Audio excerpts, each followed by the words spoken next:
Buonasera da Sicilia 24, questi titoli.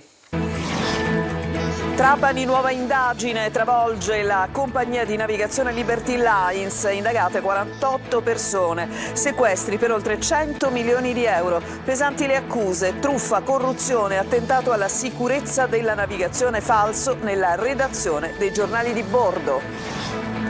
Stop alla concessione demaniale alla società italo-belga per la spiaggia di Mondello, lo chiede la Commissione regionale antimafia che manda gli atti della sua inchiesta in procura a Palermo.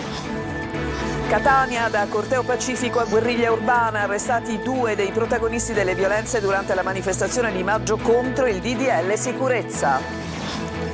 Smantellate nel Catanese un'organizzazione che controllava le piazze di spaccio tra Librino, Mister Bianco e San Giovanni Galermo. Il gruppo aveva una considerevole disponibilità di armi, 10 gli arresti. La faglia in prossimità della scuola Teresa di Calcutta, Tremestieri nel Catanese, sarà monitorata con speciali sensori. In mattinata vertice al comune tra i commissari e la protezione civile. Palermo, dati positivi per le imprese nell'isola, nell'istantanea che arriva dall'assemblea pubblica odierna di Sicindustria. Il presidente di Confindustria Orsini, la Sicilia ha ottimi numeri.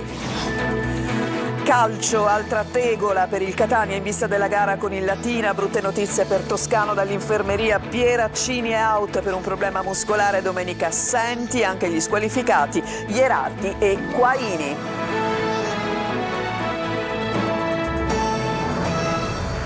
Ben trovati, una nuova indagine travolge la compagnia di navigazione Liberty Lines e la SNS. La Procura di Trapani indaga, 48 persone appunto sono al momento sotto la lente della Procura e dispone sequestri per oltre 100 milioni di euro. Pesantissime le accuse, ma sentiamo Laura Spanò.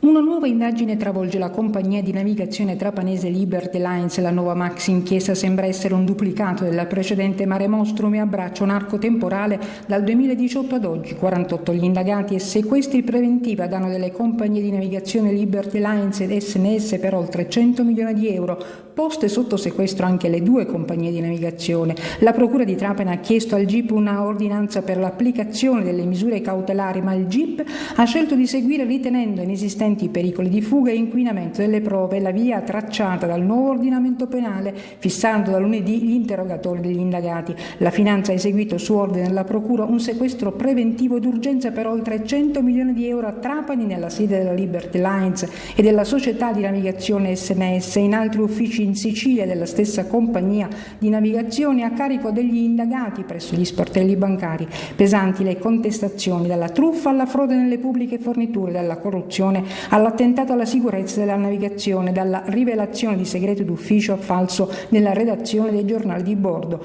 mezzi obsoleti spacciati per super sicuri usati per i collegamenti, corse onorate che non sarebbero state garantite, ma sui brogliacci si registravano le partenze dai porti. Un quadro indiziario grave che vedrebbe coinvolti anche ufficiali con ruolo di comando nelle capitanerie di porto. Tra gli indagati i vertici della Liberty Lines che si sono succeduti dal 2018 ad oggi e tutti gli ufficiali in servizio nello stesso periodo per il comando degli aliscafi e degli equipaggi. Stop alla concessione demaniale per la spiaggia di Mondello. A chiederlo è la Commissione regionale antimafia che manda gli atti della sua inchiesta in procura a Palermo. Manlio Viola. Revocare immediatamente la concessione alla italo-belga che gestisce la spiaggia di Mondello dal 1992 grazie a una proroga del 2005. Lo chiede alla Regione siciliana la Commissione regionale d'inchiesta sulla mafia al termine di 19 pagine di relazione sugli accertamenti fatti proprio sulla concessione demaniale. La Commissione antimafia ha ascoltato Ismaele Lavardera che ha lanciato la sua crociata contro la italo-belga, il dirigente generale dell'assessorato al territorio Calogero Biringhelli e la stessa società ed è giunta alla conclusione che la italo-belga ha dato in subappalto una porzione importante della sua attività alla GM Immobiliare senza autorizzazione regionale e violando la concessione stessa. C'è una gravissima violazione della concessione stessa perché la italo-belga ha di fatto esternalizzato molte delle attività che erano in regime di concessione alla italo-belga affidando a una società terza diversa, senza chiedere l'autorizzazione alla Regione e senza che la Regione avesse gli elementi per chiedere la certificazione antimafia. Una richiesta che trae origine dunque da un vizio tecnico amministrativo nel quale si può insinuare però una società come la GM in seguito destinataria di interdittiva antimafia da parte della prefettura. Tenendo la Regione all'oscuro, la italo-belga avrebbe favorito questa infiltrazione, almeno da un punto di vista amministrativo. Altri dovranno affrontare eventuali questioni penali e per questo la Commissione manda gli atti in procura e sottolinea però come la vicenda di Mondello potrebbe essere solo la punta di iceberg. La questione riguarda sia la italo-belga ma anche l'assessorato al territorio e ambiente, che ha l'obbligo di vigilanza e che non ci pare lo abbia esercitato con quella senso di responsabilità e anche nel rispetto delle procedure di legge che vigono e che anche la Regione ci sembra che non ha rispettato.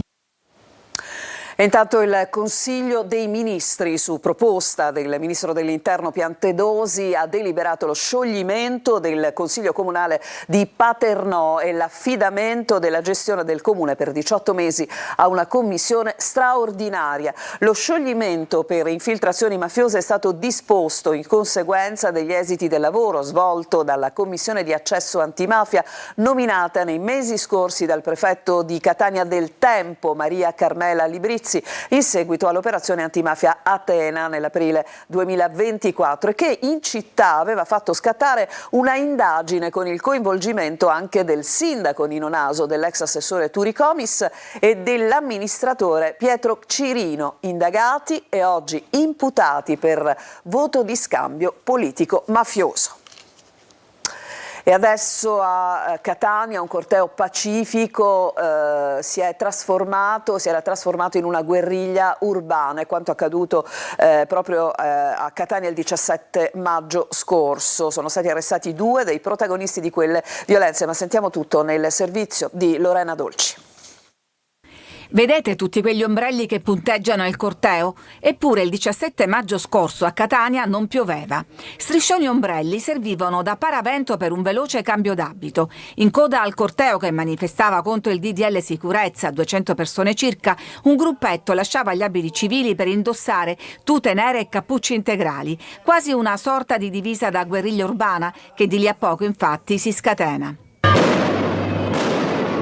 Eccoli in azione lungo il percorso del corteo da piazza Santa Maria del Gesù a piazza Stesicolo. Prendono di mira negozi, alberghi, palazzine, i passanti scappano impauriti, ma l'obiettivo principale è il carcere. A piazza Lanza si registrano gli episodi più gravi organizzati: petardi, bombe molotov e fuochi d'artificio lanciati ad altezza uomo, ma anche sassaiole con pietre frantumate sul posto. Esponenti dell'area narco-antagonista li definisce la Procura di Catania, che stamattina ne ha arrestato 2, il catanese Luigi Bertolani di 33 anni, trovato in un casolare alla periferia della città, e Gabriele Venturi di 22 di Brindisi.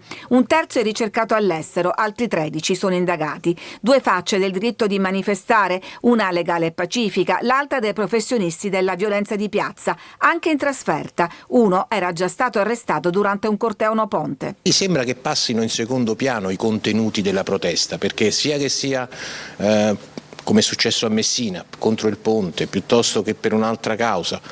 Diciamo, l'obiettivo di queste persone è solamente uno, quello di attaccare i rappresentanti dello Stato. Sembrano irriconoscibili, ma la Digos guarda e riguarda i video. Sono stati colti alcuni importantissimi particolari quasi impercettibili grazie all'occhio degli operatori della sezione antiterrorismo della Digos, che ha consentito l'identificazione certa dei 3 soggetti. L'accusa è di devastazione e saccheggio. Il catanese è accusato anche di lesioni a un funzionario di polizia e di rapina per aver sottratto la paletta di servizio ad un vigile urbano. E nel Catanese è stata smantellata un'organizzazione che controllava alcune piazze di spaccio tra Librino, Mister Bianco e San Giovanni Galermo. Il gruppo aveva una grande disponibilità di armi, 10 gli arresti. Luca Ciliberti. Parco Giochi era il nome della chat di gruppo utilizzata dai 10 indagati, 8 finiti in carcere e 2 donne, ai domiciliari nell'ambito di un'operazione antidroga dei carabinieri della compagnia di Giarre su delega della Procura di Catania. Parco Giochi era anche la piazzetta di San Giovanni Galermo dove i 10 indagati accusati di far parte di un'associazione finalizzata al traffico di droga e detenzione e porto illegale di armi e munizioni si riunivano. L'indagine prende le mosse nel maggio 2023 dal verificarsi 2 attentati incendiari ai danni di 2 ditte edili nel comune di Santa Venerina. Le indagini attraverso le intercettazioni telefoniche ambientali hanno accertato l'esistenza di un'associazione che controllava lo spaccio di cocaina, crack, hashish e marijuana in almeno 4 piazze dislocate nella periferia di Catania tra Librino, San Giorgio e Mister Bianco, che facevano riferimento a 2 capi, Carmelo Palermo di 31 anni e Alessandro Caffarelli di 27 anni. Alcuni degli indagati erano affiliati al clan Cursoti milanesi, appartenenza che ostentavano orgogliosamente con il simbolo identificativo della squadra di calcio del Milan nell'abbigliamento e con gli adesivi nelle auto. La pericolosità dell'organizzazione è dimostrata anche dalla considerevole disponibilità di armi cripticamente definite cugini all'interno delle intercettazioni, di cui facevano sfoggio in chat quando si doveva organizzare una spedizione punitiva. Le armi e la presenza costante nel territorio poi servivano per accreditarsi nel contesto criminale delle periferie agli occhi degli altri gruppi rivali. L'organizzazione dirimeva controversie, come nel caso del pestaggio di un topo d'abitazione che aveva sconfinato, e imponeva estorsioni con il metodo del cavallo di ritorno. Gli introiti dell'associazione ammonterebbero a circa 3.000 euro al giorno. Ad ogni partecipante poi veniva garantito uno stipendio di circa 600 euro a settimana. La cassa comune provvedeva poi all'assistenza degli associati anche in caso di arresto. A Gela 5 persone arrestate, 11 indagate, oltre 242 episodi di cessione di sostanze stupefacenti documentate. Il bilancio dell'operazione White Sheep dei Carabinieri: la droga, ha spiegato il procuratore Salvatore Vella, veniva consegnata da rider in motorino. Il capo del gruppo era il 25enne Emanuele Curvà, allevatore, arrestato insieme al padre 49enne Crocifisso Curvà. Già lo scorso settembre erano stati destinatari di custodia in carcere per armi scoperte durante un'indagine. Adesso ci fermiamo, c'è una pausa, torneremo tra poco e andremo alla scuola di Tremestieri Etneo e alle decisioni prese oggi da un comitato per la sicurezza in merito alla questione della faglia. A tra poco.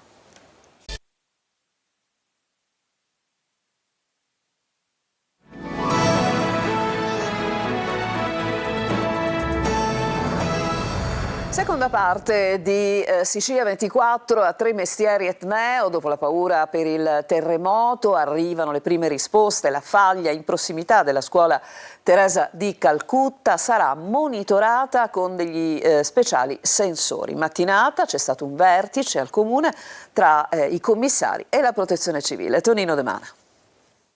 Nessuna sospensione delle lezioni alla Teresa di Calcutta, che quindi resterà aperta. Nel frattempo sarà avviata una richiesta d'accesso agli atti per avere la documentazione tecnica relativa alla sicurezza della struttura e la faglia verrà monitorata perennemente dalla protezione civile utilizzando speciali sensori. Queste le conclusioni dell'incontro convocato al comune di Tremestieri Etneo, che ha visto sedersi attorno ad un tavolo i 3 commissari prefettizi, tecnici ed i responsabili della protezione civile, chiamati ad esprimersi sul futuro della scuola realizzata in prossimità di una faglia in un territorio fragile e ad alto rischio sismico. Le scosse di terremoto di lunedì scorso hanno riaperto fratture e dibattiti sulla sicurezza. Non ho portato mia figlia a scuola perché appunto la situazione mi desta molta preoccupazione. Il suolo esternamente del parcheggio è abbastanza evidente a tutti, sotto gli occhi di tutti, che ha questa crepa, idem anche all'interno nella parte del giardino. Anch'io da genitore non sono tranquillo. E l'unica cosa che chiedo, che credo sia molto semplice, è che venga messo qualcosa nero su bianco. Comprensibile la preoccupazione dei genitori degli alunni, rappresentati anche dal Comitato Spontaneo Centro Ravanusa, che dopo una mattinata di tensione sono stati ricevuti dai commissari che hanno fornito rassicurazioni sulla sicurezza della scuola. Contestualmente verrà predisposto un adeguato piano di evacuazione del circolo didattico anche per la presenza di un cantiere all'interno dello stesso. Le imprese siciliane crescono e producono, e l'istantanea che arriva dall'Assemblea Pubblica di Sicindustria, che si è svolta oggi a Palermo. Il presidente di Confindustria Orsini ha detto: la Sicilia ha ottimi numeri. Marco Gullà.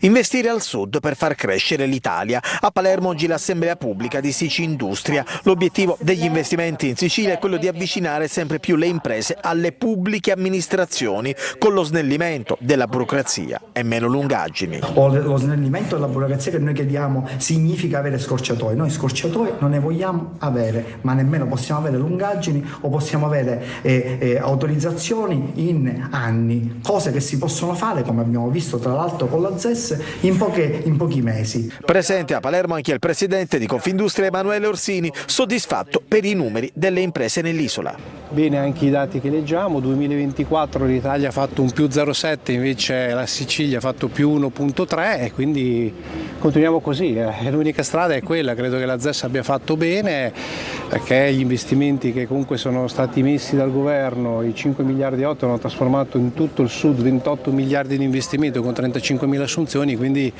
la via giusta è quella e sappiamo anche quanto ha fatto bene per quanto riguarda, diciamo, le amministrazioni pubbliche e le decisioni di fare presto. L'economia cresce e produce più interessi, rimarca il governatore Renato Schifani. Cresce, produce più interessi, naturalmente interessi positivi, e quindi lo guardiamo con attenzione. Sulla manovra puntiamo moltissimo sulla decontribuzione, ma puntiamo anche sul soft working, per esempio, che è stato alcune ore fa votato all'unanimità in commissione per fare in modo che i nostri ragazzi possano lavorare a distanza, ma in Sicilia, dando un contributo alle imprese del nord che, facendo lavorare questi ragazzi, accettino questo lavoro a distanza. Quindi stiamo puntando su una manovra importante, molto importante, che guarda al mondo dell'impresa, ma guarda anche alle famiglie, guarda al sociale, guarda anche alle infrastrutture.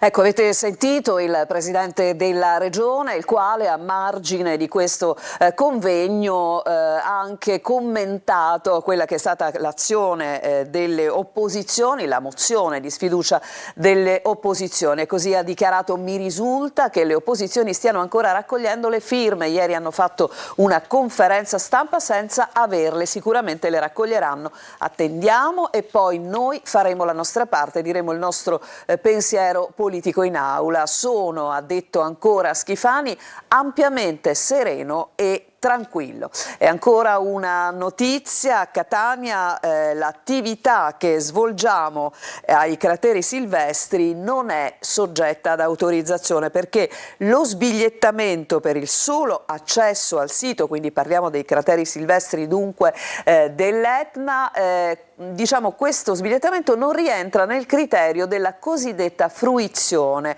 condizione necessaria perché ci sia l'approvazione del parco dell'Etna. Dunque rimandiamo al mittente l'accusa di attività illecita o abusiva. Lo ha affermato l'imprenditore Francesco Russo Morosoli in una nota, il patron della funivia dell'Etna, a proposito del ticket di 5 euro messo per l'accesso ai crateri silvestri nella zona del rifugio Sapienza, che non vale per i residenti, lo ricordiamo, non vale per i residenti in Sicilia. E il tutto dopo la sua audizione davanti la quarta commissione all'Ars. Auspico vivamente, ha continuato l'imprenditore, che il parco dell'Etna mi convochi per trovare una soluzione che sia condivisa e soddisfi le esigenze di tutti i profili. E noi adesso ci fermiamo ancora, subito dopo il calcio.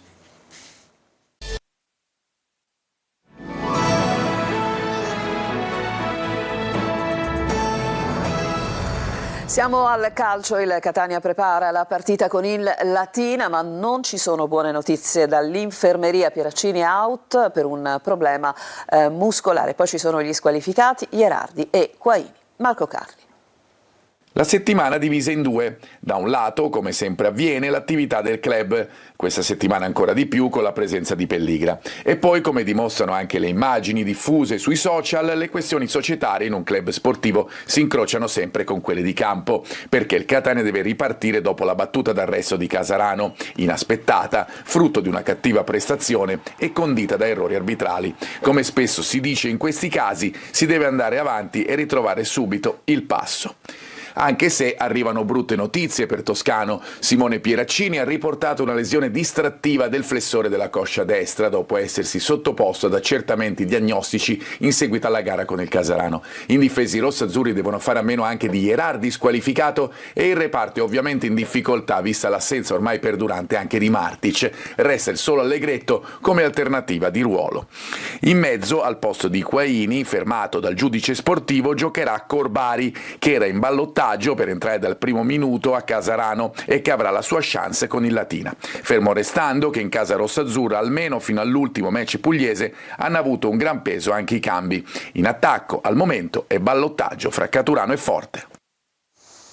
E con questo servizio si chiude questa edizione di Sicilia 24. Grazie per averci seguito e buona serata.